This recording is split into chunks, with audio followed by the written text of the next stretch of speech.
Hello, everybody. Hope you're doing fantastically well. It's Connor here, and we are back with the Rumour. Yes, we are back here with another One Leeds video, and yes, I am hoping that you're all doing fantastically well. It's kind of sunny here, but it's a bit grim. I'm not enjoying it. I don't enjoy it when it's too hot. You know why? Because you can't sleep. It's too light. You wake up way too early. It starts getting light at 3 in the morning. What's all that about? Listen, the late evenings are great, but the heat throughout the day, we're just not used to it. As Englishmen, we're not used to it. As Brits in general, and especially Yorkshiremen, it is just not a thing. Some of you guys are from Australia, America, all these wonderful parts of South America as well, and you're all used to that stuff. We're not. It's just not set up for it, and it's sticky. It's disgusting.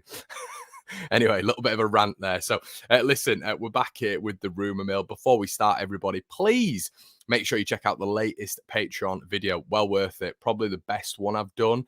It's on Charles de Catalare, who Leeds United are looking at from Club Brugge. It's also on PSV Eindhoven superstar Cody Gakpo.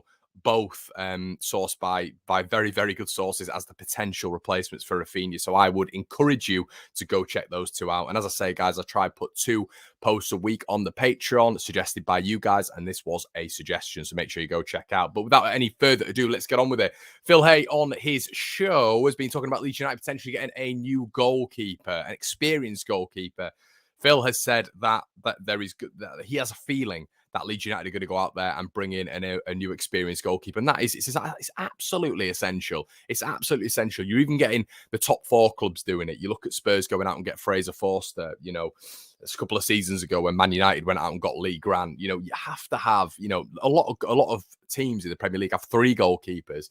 Burnley went down with Wayne Hennessy at 36 as their experienced backup as well. You have to have backups within the ranks. And Leeds don't have that. And for any fan to go in to this season and think that we do not need a left, I'm going to get onto a left back, but a goalkeeper, it's absolute delusion because Ilan Mele is going to go through a down period again this season. His confidence is probably going to hit rock bottom for a period this season. It happens with most goalkeepers outside of Edison and Allison. So, you have to do it. You have to do it. And if they don't do it, it's completely negligent and it's risking it again. Now, talking about risking it again, I'm going to get onto a left back. I mean, I put out something on Twitter this morning. I said, is it not worrying people that there's still no rumours of a left back? Look, I understand the striker. I understand the central midfield.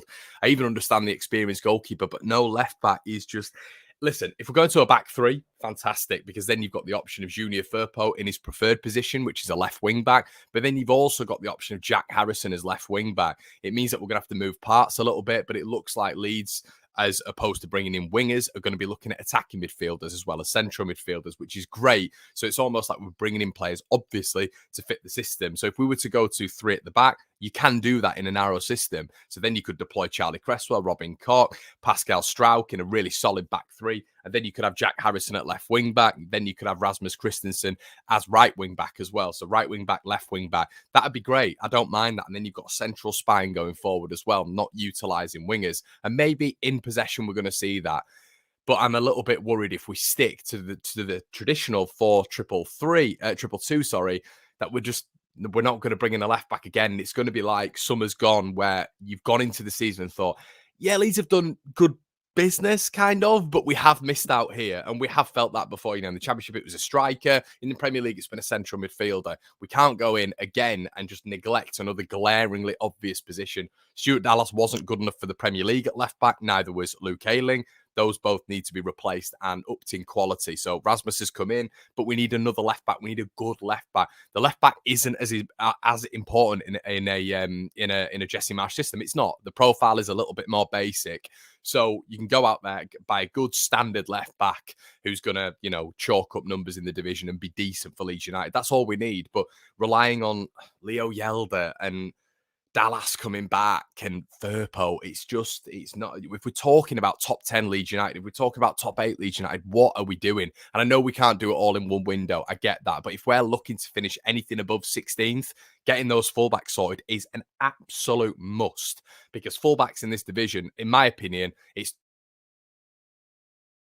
absolutely fundamental because the Premier League is so technical. The wingers are so dynamic. You've got to have that sorted. You know, essentially, you know, the fullbacks have got to be able to be superb at defending nowadays because of the quality of the wingers, but they've also got to be superb going forward, and especially in a central system where, you know, yes, the profile is going to be a little bit more basic for fullbacks, but they're going to have to bomb on. They're going to have to bomb on and cover that wing area because there's not going to be wingers there. So the profile does need to be basic, yes, but you need a lot more attributes when it comes to a winger. I think you need a fullback. You need a lot more athleticism. You need strength. You need power. You need real fitness. So we need to be getting that in abundance. You know, Leo Yelder is not that profile. Neither is Junior Firpo, in my opinion.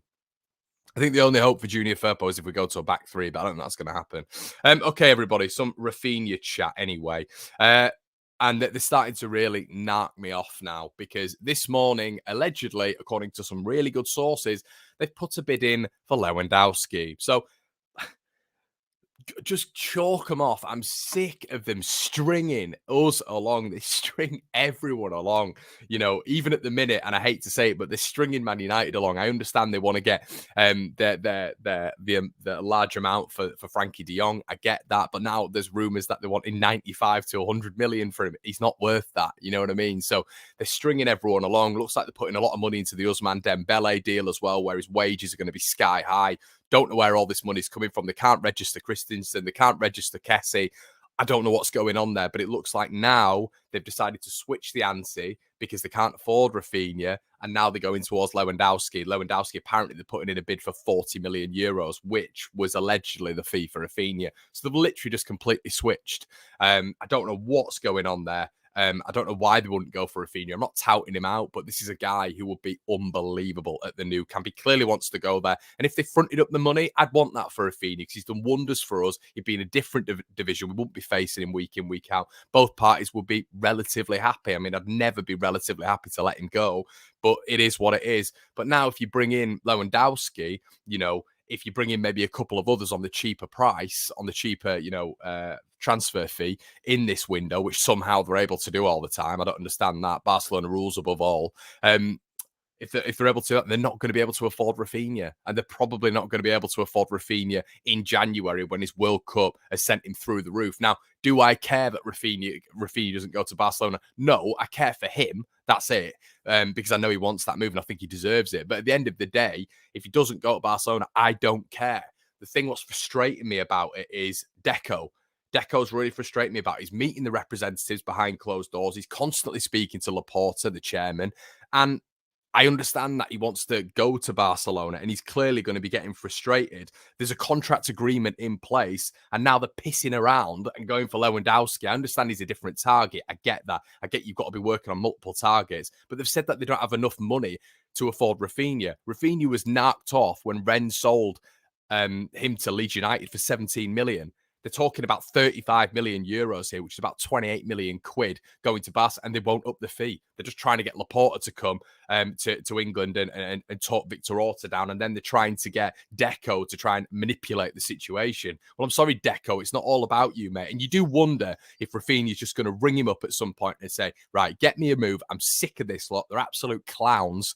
Get me to somewhere where I'm going to be playing regularly, where I'm going to get a World Cup spot and where I'm going to be in the spotlight. So I hope he does that. I hope he does that for his career. I hope he does that for him, really, because Leeds aren't going to budge. And I love that. Leeds are not going to budge for this guy. We're not going to budge and let Barcelona bully us just because they're one of the top 2-3 clubs in the world. They're absolute clowns when it comes to financial negotiations. We've seen that in the past when it comes to Griezmann, when it's come to Coutinho, when it's come to Suarez. They don't know what they're doing at the minute. So they're just trying to panic buy because Real Madrid are going to become the dominant force, aren't they? Do you know why it upsets me as well? Because I loved Barcelona. I loved Barcelona as a club.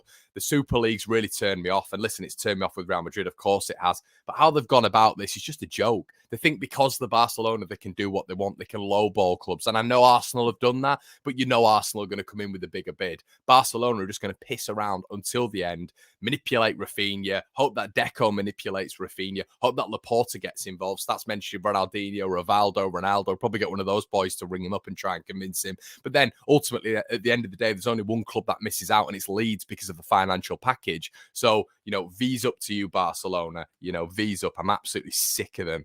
21-year-old striker Edmondson Obviously, Ryan Edmondson, who's a forgotten man, has joined League Two side Carlisle on a 2-year deal. Whatever. Never really worked with him at Leeds United, but it is what it is.